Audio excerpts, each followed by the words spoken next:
মানলাম, আমাদের কোনো কথা, আমাদের কোনো এখতিয়ার নাই, আমাদের কোনো অপশন নাই। আল্লাহ আল্লাহর রাসূল যেটা বলেছেন সেটাই ফাইনাল, ঠিক কিনা? আল্লাহ বললেন জিনা করলে মাথা কাটো, কার কথা? চুরি করলে হাত কাটো, কার কথা? এরপরে আমাদের কোনো কথা আছে নাকি? চুরি করলে হাত কেটে দাও, তবে এই হাত কলা চোর, মুরগি চোর, ডাব চোর, ওই চোরদের জন্য নয়, যারা এক সিগনেচারে 10,000 কোটি টাকা মেরে দেয়, ওই চোরদের হাত, ঠিক কিনা? যারা শেয়ার বাজার খেয়ে ফেলে, হলমার্ক খেয়ে ফেলে, রাস্তার রড খেয়ে ফেলে, তাদের হাত কাটা, যেরকম, ঠিক কিনা?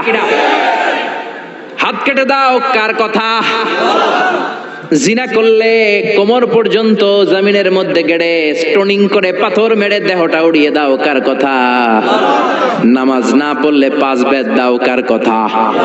আল্লাহ আল্লাহ রাসূল যখন এই কথা বলেছেন, তারপরে আমাদের নিজেদের কোনো